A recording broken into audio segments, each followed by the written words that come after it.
fantastic. Woo! Kanda Customs, Wednesdays 8:30 on Turbo.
Hello and welcome. I'm Tracy Pa with the Midday News.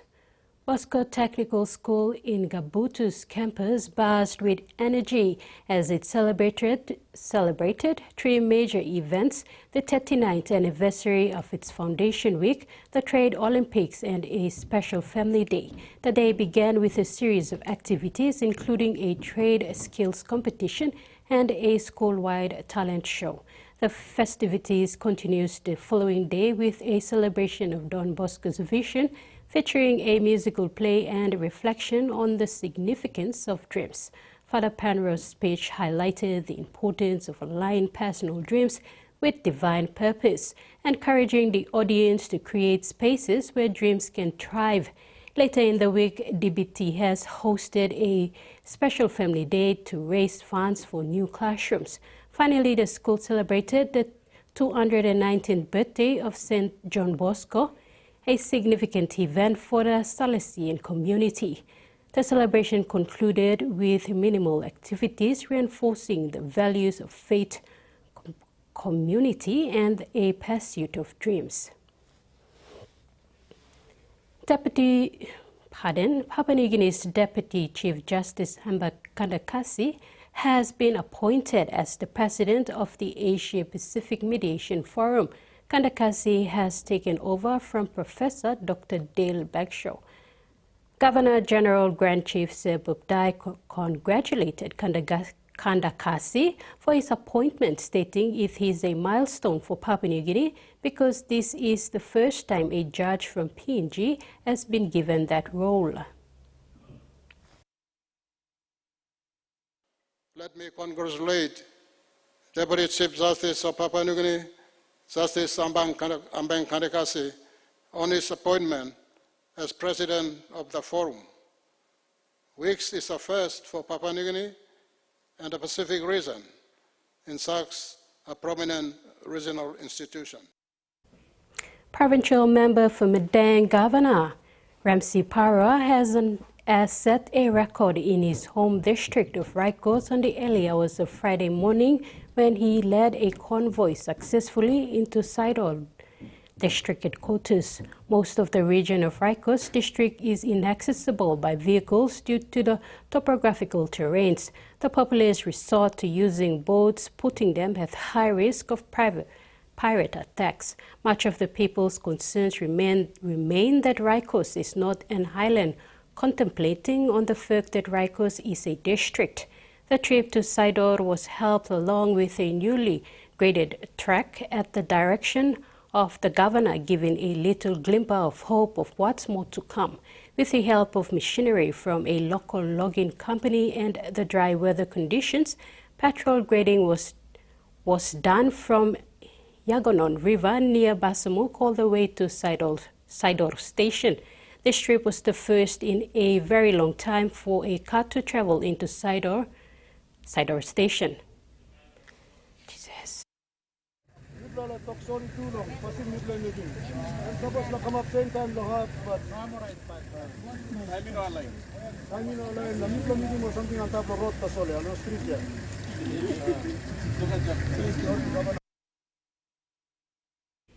Madang Police Department announced the arrest of a man who allegedly raped a 10-year-old girl on Bagbag Island in the Sumkaru district of Madang province. The suspect was apprehended and is currently being detained at the Madang Jomba cells.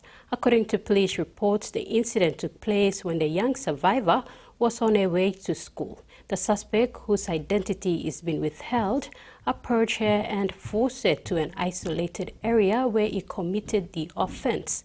MP for Sumkar Alex Sumagan strongly condemned the suspect and has ordered local police to ensure that the suspect faces the full extent of the law.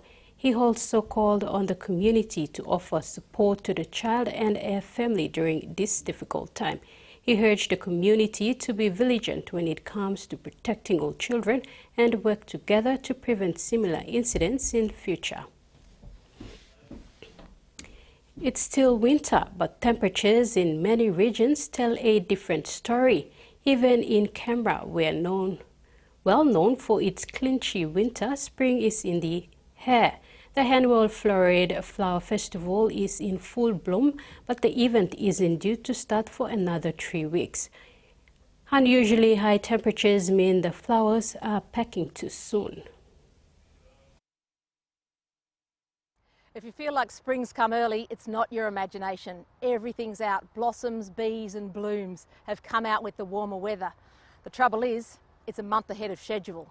Here at Floriade, Canberra's annual celebration of spring, the beds and garden displays are looking absolutely spectacular. But apart from the dedicated gardeners and the very optimistic bunnies, it's completely empty because it doesn't officially open for another 3 weeks.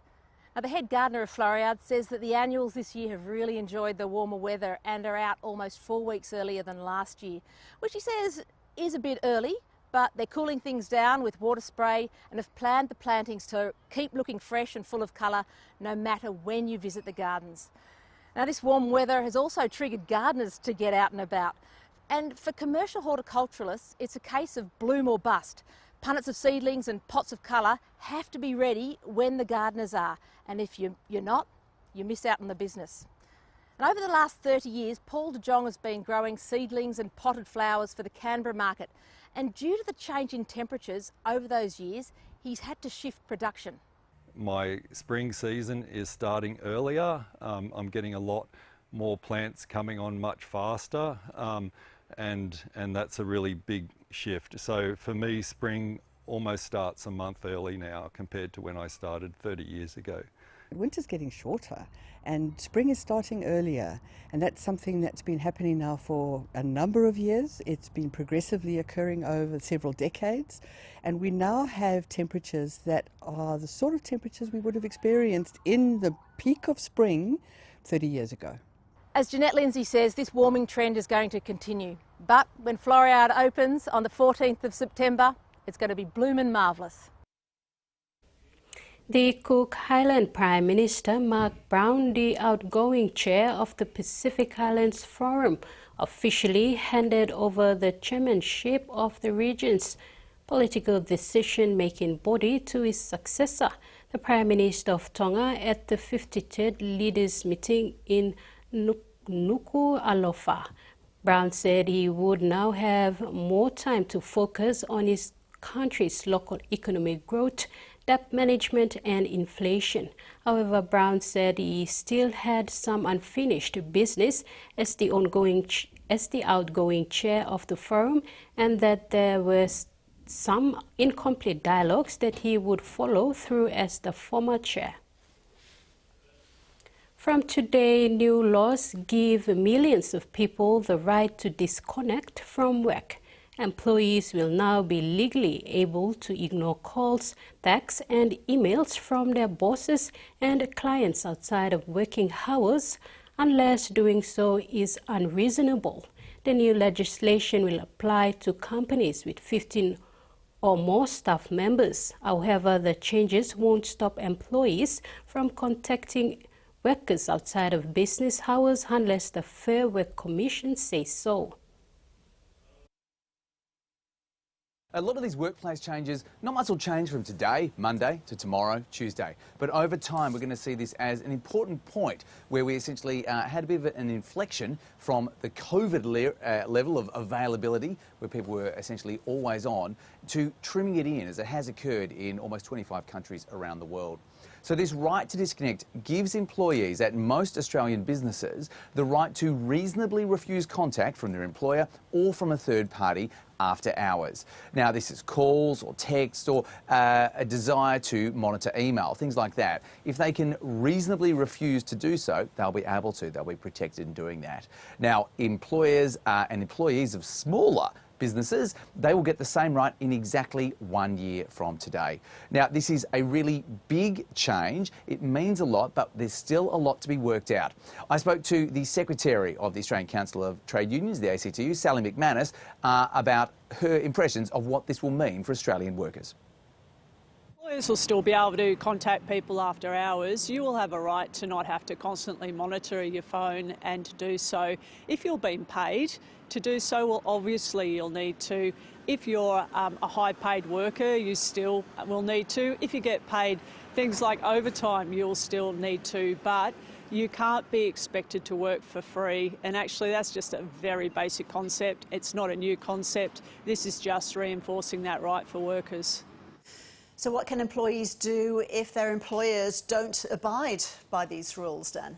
Well, that's where there's a lot to go. This legislation is very thin, and the first line of it is essentially if there are disputes, they're to be worked out at a workplace level first before they go to the Fair Work Commission, which is a kind of tribunal for employment. Interestingly, I covered this about 3 or 4 years ago when the Victoria Police won this right. They described it as being like the 90s again. Essentially, they would clock off, and outside of emergencies or a welfare check from their boss, their time was their own. What we've seen is the flexibility of laptops, email, mobile phones has gone both ways. It's been great for employees, but it's probably been even greater for employers who have, through behaviours and through ways that works are set up, really expanded the hours of their employees without paying for them. So this doesn't mean that your boss cannot call you, but what it does build is starts to create those guardrails around what are the new norms for contact, allowing people to have time off so that they can be more refreshed and, for companies, better workers. In sports, the Port Moresby Rackets Club Open 2024 attracted players from Goroka, Mount Hagen, Lae and even Papua New Guineans living and studying in Australia. Lae Tennis Club brought 10 tennis athletes to the Pom RC Open and did well in some divisions. Lae Squash didn't make it due to the recent floods in the Yellow area along the highway. As competitive as always in the national sporting events, the 10 junior tennis players from Lae Tennis Club poured their hearts out in the Port Moresby Rackets Club Open 2024. Their efforts paid off when 3 of them made the grand final in their respective divisions. Thomas' siblings Stacey and William once again proved genuine stayers for LTC, and Irene Joss joined them with recognition.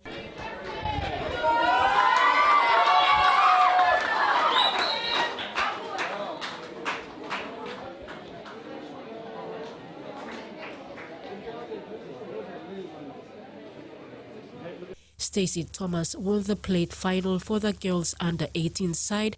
Sibling William finished runner-up in the boys under-14 finals, and Joes was runner-up in the finals for under-14 girls finals.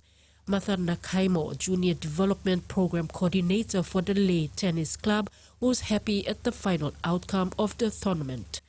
It's so impressive to see them playing to their very best, and yeah, it's amazing to see the kids perform on the court, and from what they have learned, they put into it, and yeah, a few of them grabbed the prizes, which we have 3 juniors, and yeah, to the others who, some of them, they lost their games, but some of them did very well. They went into playing for the quarterfinals and semifinals, which is really amazing, and it's a great job for all our LTC committees who have been working very hard to bring the kids over here.